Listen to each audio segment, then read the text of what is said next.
बहू, बहू, मम्मी जी, क्या हुआ? कुछ काम था? हाँ बहू, मैं ये कह रही थी इस टाइम ना दुकानों पर भीड़ नहीं होती। चल मेरे साथ चल और अपनी पसंद की साड़ी ले ले करवा चौथ के लिए। मम्मी जी, सारा दिन तो घर का काम नहीं खत्म होता, थोड़ी बहुत देर आराम करने के लिए मिलता है, उसमें आप आ जाते हो। बहू, त्योहारों का टाइम है, शाम को भीड़ हो जाएगी, इसलिए कह रही हूँ चल मेरे साथ।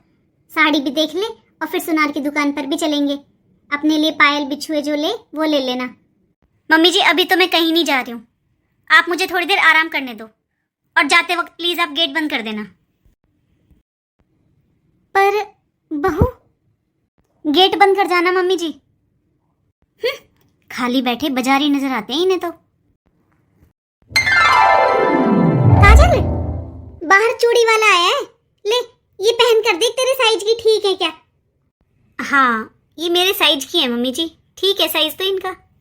करवा चौथ भी आ रहा है ना बहू, तो अच्छी लगेंगी ये। आजा, तू खुद चल कर देख ले, कोई और पसंद आए तो वो ले ले, ये तो मैं पसंद करके लाई हूँ तेरे लिए। मम्मी जी, मैंने आपको कितनी बार बोला है कि फेरी वालों को मत बिठाया करो, मुझे इनसे सामान लेना बिल्कुल पसंद नहीं है। बहू, ये ऐसे ही कोई फेरी वाला नहीं है, बहुत पुराना जानने वाला है हमारा। अरे कभी मेरी सास जिंदा थी ना, जब भी आया करता। चल तू चल कर देख, कितना बुढ़ा हो रहा है। एकदम बढ़िया क्वालिटी की चीज लाता है ये हमारे लिए, और बाजार से सस्ती भी। मम्मी जी, ये आप ही पहन लेना, आपका भी व्रत है ना। आप तो हर चीज में सस्ता महंगा देखते हो बस। मुझे जो चाहिए मैं इनके साथ मार्केट जाकर खुद ले आऊंगी, तो आप मेरी टेंशन मत लो। पर बहू, ये चूड़ी। लो दीदी, ये साड़ियाँ। आप बोल रहे थे ना कि आपके घर में फंक्शन है तो कुछ काम वाले आएंगे, दीदी आप उनको दे देना, मेरे पास ऐसी वेस्टेज में पड़ी हुई हैं। भाभी बुरा मत मानना, लेकिन ये साड़ियाँ तो एकदम नई जैसी लग रही हैं, ऐसे लग रहा है मानो आपने पहना ही नहीं है इन्हें। अरे दीदी, अगर किसी को कुछ देना है तो अच्छा दो ना दीदी, वरना कुछ लोग ऐसे भी होते हैं कि जब कपड़ा घिसकर फट जाता है ना, तब उसे पोंछा बना लेते हैं, लेकिन किसी को देते नहीं हैं, उसके काम आ जाए। मेरा मानना तो यही है दीदी, अगर किसी को दो तो अच्छा दो। हाँ भाभी, ये बात तो आपकी बिल्कुल सही है। ठीक है भाभी, मैं चलती हूँ, मैं सबको दे दूंगी ये कपड़े। बहू, ये सारी नई की नई साड़ी और इतनी महंगी साड़ी तूने रेखा को क्यों दी? ये सारी साड़ियाँ तो मैंने तुझे दिलवाई थी ना। मम्मी जी, मैं मानती हूँ वो सारी साड़ियाँ आपने दिलवाई थी, लेकिन अब उनका ओल्ड फैशन हो चुका है। अरे कौन पहनता है ऐसी साड़ियाँ? रेखा दीदी के घर में कुछ काम वाले लगे हुए हैं, उनके घर में फंक्शन है ना, तो दीदी उनको दे देंगी। सही है ना मम्मी, कोई यूज करेगा। अरे बहू, अगर तुझे नहीं पहननी थी तो तू मुझे दे देती। अरे मैं अपने हिसाब से किसी को दे देती। मम्मी जी, मैं आपकी तरफ फ्री नहीं रहती हूँ, मुझे बहुत काम होते हैं घर में। ले बहू, ये साड़ी लाई हूँ मैं तेरे लिए, करवा चौथ पर पहनना इसे। हाँ मम्मी जी, साड़ी तो बहुत सुंदर है। हाँ बहू, तुझे पता है मैंने उससे बोल दिया था कि जितनी भी तेरी दुकान में अच्छी साड़ियाँ हैं ना वो निकाल दे। अरे मैंने कम से कम 1000 साड़ियाँ निकलवाई उसकी, तब पसंद कर कर लाई हूँ ये। हाँ मम्मी जी, मैं पहन लूंगी ये साड़ी, लेकिन किसी और त्योहार पर पहन लूंगी, क्योंकि करवा चौथ के लिए तो मैंने ड्रेस ले ली है। मैं ये वाला सूट पहनूंगी करवा चौथ वाले दिन। बहू, अरे त्योहार वाले दिन ऐसे रंग कौन पहनता है? तुझे अगर अपनी पसंद से कपड़े लेने थे तो तू ले लेती, लेकिन थोड़ा रंग तो देख लेती। अरे ऐसे रंग कौन पहनता है त्योहार पर? मम्मी जी, आपको पता है पूरी सोसाइटी की लेडीज आपका मजाक बनाती हैं, यही बोलती हैं आपके पीछे कि ना आप में बोलने का ढंग है ना पहनने का ढंग है। मैं नहीं चाहती मम्मी जी कि सब मेरा भी मजाक बनाएं, और मैं आपसे कहना नहीं चाहती थी मम्मी जी, लेकिन जो आप ये साड़ी लाए हो ना 1000 साड़ियों में से छांट कर, ये एकदम ओल्ड फैशन की साड़ी है। अरे कौन पहनता है आजकल ऐसी साड़ियाँ? कोई काम वाली भी नहीं पहनती ऐसी साड़ियाँ।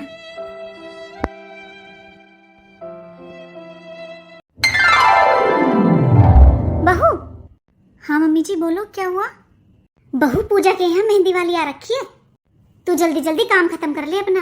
मैंने उसको बोल दिया है कि तेरे भी मेहंदी लगा देगी वो सुंदर सी। मम्मी जी, आप एक बार मुझसे पूछ तो लेते, मुझे नहीं लगवानी उससे मेहंदी, अरे बहू बहुत सुंदर मेहंदी लगा रही है वो, मैं खुद देख कर आई हूँ। और तुझे पता है पैसे भी बिल्कुल सही सही ले रही है, बिल्कुल भी महंगी नहीं है। मम्मी, करवा चौथ का त्योहार पूरी साल में एक बार आता है, इस पर भी आपको सस्ता महंगा देखना है। अरे मैं एक बहू हूँ आपकी। मम्मी जी, मुझे डिजाइनर मेहंदी लगवानी है, तो आप उससे मना कर देना, मुझे नहीं लगवानी उससे। अभी उसी का फोन था मम्मी जी, वो आ जाएगी थोड़ी देर में, आप थोड़ा किचन में देख लेना आज। अरे रसोई का काम तो मैं कर लूंगी, तू बस ऐसे ना हाथ भर भर के मेहंदी लगवाना। आजकल ऐसे लगवा लेते हैं ना, पतली पतली सी बेल, छोटी छोटी सी मेहंदी, वो मत लगवाना, भर भर के हाथ लगवाना, यहाँ तक लगवाना भर भर के हाथ। मुझे जैसा अच्छा लगेगा मम्मी जी मैं लगवा लूंगी, आप बस थोड़ा किचन में देख लेना। ठीक है बहू। मम्मी जी मम्मी जी, आज कितनी याद आ रही है मुझे आपकी। मम्मी जी, आप कितना ख्याल रखती थी मेरा, मेरी छोटी छोटी चीजों का ध्यान रखती थी, और मैंने कभी भी आपकी कदर नहीं की।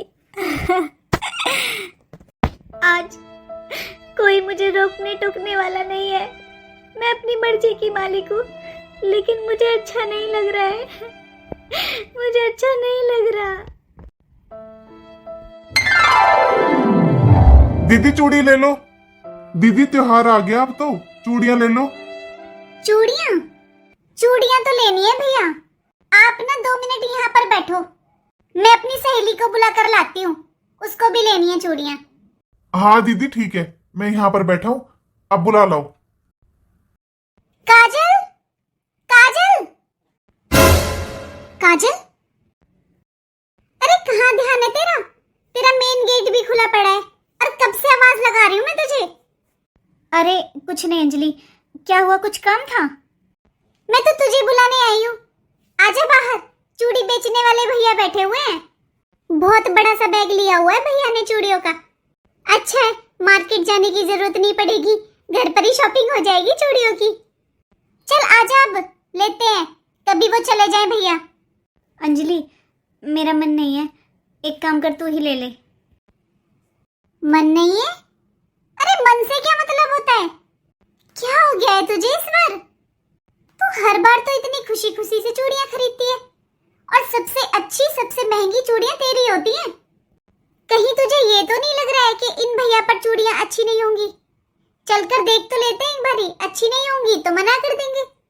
अंजलि, मैं सच कह रही हूँ यार, मेरा मन नहीं है, तू जाकर ले ले, मेरे पास बहुत सारी चूड़ियां रखी हुई हैं, मैं उन्हीं में से कोई पहन लूंगी। अरे ये कैसी बहकी बहकी बातें कर रही है तू? काजल, तेरी शादी को बस 5 साल हुए हैं, अभी से बुढ़ापा छा गया तुझ पे तो। अरे अंजलि, सच में बहुत सारी चूड़ियां रखी हुई हैं मेरे पास, मैं उन्हीं में से कोई पहन लूंगी, जा तू ले ले। वैसे भी हर साल मेरी सास ही मुझे चूड़ियां देती थी, लेकिन उन्हें तो तू पहनती ही नहीं थी। अरे जब तो तू बोलती थी कि आंटी जी ओल्ड फैशन की चीजें लाती हैं, उनकी साड़ी चूड़ी कपड़े तुझे कुछ पसंद ही नहीं आता था, तो अपनी पसंद से तो लेती थी सब कुछ, लेकिन अब तो तेरी सास इस दुनिया में ही नहीं है। अरे तेरी तो मौज आ गई, सच में आंटी जी तो हर बात पर टोका टिप्पणी करती थी, अब तो तुझे कोई रोकने टोकने वाला नहीं है, अपनी पसंद का पहन, तुझे तो आजादी मिल गई। अंजलि, मैंने तुझे बोला है ना कि मुझे चूड़ियां नहीं लेनी। और सुन अंजलि, आइंदा मम्मी जी के बारे में कुछ गलत मत बोलना प्लीज। लेकिन काजल, मैंने क्या गलत बोला है? तू ही तो सारा दिन बुराइयां करती फिरती थी अपनी सास की, मैंने बस यही तो बोला है कि अब तेरी सास इस दुनिया में नहीं रही, अब तुझे कोई रोका टोकी करने वाला नहीं है, अपनी मर्जी से रहे, इसमें मैंने क्या गलत बोला है? पहले तू ही तो बोलती थी कि पता नहीं मुझे कब आजादी मिलेगी इस सास से। अंजलि सॉरी बहन, देख मेरा मन ठीक नहीं है अभी, तो प्लीज तू अभी के लिए यहाँ से चली जा, मैं बाद में मिलती हूँ तुझसे। आज से 5 साल पहले मैं इस घर में शादी कर कर आई थी, और मेरी सासू माँ को कितना शौक था बहू का, हर त्योहार पर उन्हें कितना चाव रहता था मेरे लिए सामान लाने का, हर त्योहार पर मुझे नया सूट दिलवाती थी, मेरे लिए चूड़ियाँ लेकर आती थी, मेहंदी लेकर आती थी। उन्हें कितना शौक था मेरे सजने संवरने का। पड़ोस में अगर किसी की बहू ने अच्छा सूट पहन लिया तो उनकी कोशिश रहती थी कि उससे भी अच्छा सूट मेरे लिए लेकर आए। वो बस यही चाहती थी कि सारी बहुओं में से सबसे ज़्यादा मैं अच्छी लगूं। हर करवा चौथ पर मेरे लिए आगे से आगे तैयारियां करती थी। मेरे लिए मेहंदी वाली बुलाती थी, मेरे लिए साड़ियाँ लाती थी, चूड़ियाँ, श्रृंगार का सामान सब कुछ लाती थी। लेकिन मैंने क्या किया? उनके प्यार की कभी भी कदर नहीं की। कभी उनके पसंद की साड़ी नहीं पहनी, कभी उनके पसंद की चूड़ियाँ नहीं पहनी। जब वो मुझसे थोड़ा सजने संवरने के लिए बोलती थी, कभी उनकी बात नहीं मानी। बस उनको हमेशा ऐसे ही बोलती थी कि आपको कुछ नहीं पता, आपकी सोच पुराने जमाने की है। आज मुझे बहुत याद आ रही है मम्मी जी आपकी, मुझे बहुत याद आ रही है आपकी। और इस बार मुझे सरगी कौन देगा?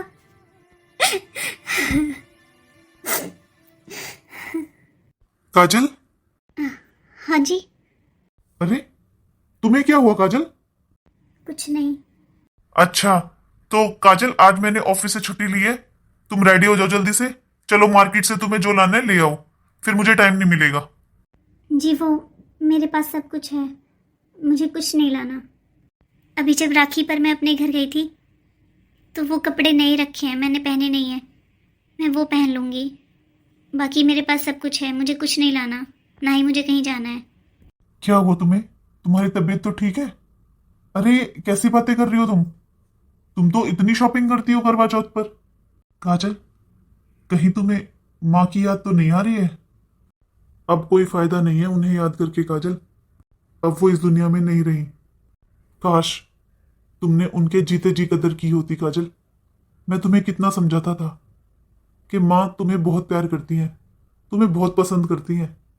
अरे रोका टोकी भी इंसान उसी से करता है जिसे हम अपना समझते हैं, जिससे हम प्यार करते हैं। मैं चिंकी को ले आता हूँ स्कूल से, और तुम रेडी हो जाओ, मार्केट से तुम्हें कुछ लाना है तो ले आना। आज मैंने ऑफिस से छुट्टी ली है।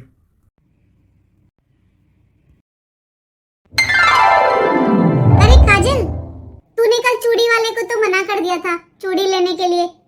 तो सुन, आज शाम को ना मैंने अपने घर पे मेहंदी लगाने वाली बुलाई है, तो तू शाम को टाइम से आ जाना। अंजलि, मैं मेहंदी कैसे लगवा सकती हूँ? घर में इतने तो काम होते हैं। मैं शगन के नाम पर खुद ही लगा लूंगी थोड़ी मेहंदी। काजल, अरे यार ऐसे मत कर। तू तो हमेशा सबसे पहले और सबसे सुंदर मेहंदी लगवाती थी। पहले भी तो तेरे घर में काम ही होते थे, अब क्या हो गया काजल?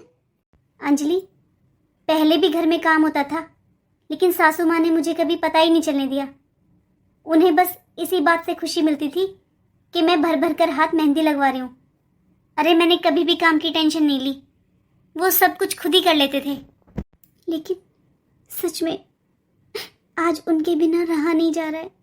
मुझे बहुत याद आ रही है उनकी, और बहुत पछतावा हो रहा है कि मैंने जीते जी उनकी कद्र क्यों नहीं की। काजल, जो हो गया उसे अब हम ठीक नहीं कर सकते, लेकिन प्लीज तू अब इतना उदास मत हो और ये सब करना बंद कर। और काजल, ये करवा चौथ का त्योहार सुहाग के लिए होता है, अपने पति की लंबी उम्र के लिए रखा जाता है। तो प्लीज अब ना तुम ऐसे रोना धोना छोड़ दे। पता नहीं अंजलि, लेकिन अब तो ऐसा लगता है मानो मेरी जिंदगी ही रुक गई हो। रोते हुए संसार में आई तब माँ ने गोदी में उठाया, और जब रोते हुए ससुराल आई तब सास ने गले से लगाया। माँ ने जीवन दिया तो सासू माँ ने जीवन साथी दिया। माँ ने चलना बैठना सिखाया तो सासू माँ ने समाज में उठना बैठना सिखाया। माँ ने घर का काम सिखाया तो सासू माँ ने घर चलाना सिखाया। माँ अगर भगवान है ना, तो सास भी हमारी गुरु होती है अंजलि। जैसे माँ के बिना मायका अधूरा होता है ना, उसी तरह सास के बिना ससुराल अधूरी होती है। सही कह रही है काजल, तेरी बातों ने तो मुझे भी रुला दिया। अंजलि, इस बार मुझे सरगी कौन देगा? बस अब चुप हो जा बहू। मासी जी आप? प्रणाम मासी जी। बहू, मैं तेरी सरगी लेकर आई हूँ। जब तेरी सास हॉस्पिटल में थी ना, जब मैं उससे मिलने गई थी, तब उसने मुझसे कहा था कुछ भी हो जाए मेरी बहू को सरगी देना मत छोड़ना जीजी। बहू बस कर, अब तो ये रोना बंद कर और खुशी खुशी त्योहार मना। ऐसे त्योहार पर तुझे रोता हुआ देख तेरी सास को कभी अच्छा नहीं लगेगा बहू। बहू मेहंदी लगवा, श्रृंगार कर, अच्छे से तैयार होना बेटा, क्योंकि तेरी सास आज भी तेरे साथ ही है। राधे राधे दोस्तों। तो कैसी लगी आपको आज की हमारी छोटी सी कहानी? दोस्तों, मुझे ऐसा लगता है कि कुछ घरों में बहू का कोई सम्मान नहीं होता है, और शायद आप में से कुछ लोग सोचेंगे कि जो इस कहानी में दिखाया गया है ऐसी सास होती ही नहीं है। लेकिन सच में आज भी ऐसे परिवार हैं जहाँ पर बहुओं को बहुत प्यार किया जाता है, लेकिन फिर ज़्यादातर घरों में वो बहुएं उनकी कद्र ही नहीं करती हैं। तो मैं उन बहुओं से निवेदन करना चाहूँगी, अगर आपको ऐसा ससुराल मिला है ना, तो उनकी कद्र करो, क्योंकि बीते हुए दिन कभी वापस नहीं आते हैं और पछतावे के अलावा आप कुछ नहीं कर सकते। जैसे मायका माँ के बिना अधूरा होता है ना, वैसे ही ससुराल भी सास के बिना अधूरी होती है। अगर आपको ये कहानी अच्छी लगी हो तो प्लीज़ कमेंट में राधे राधे ज़रूर लिखें। राधे राधे।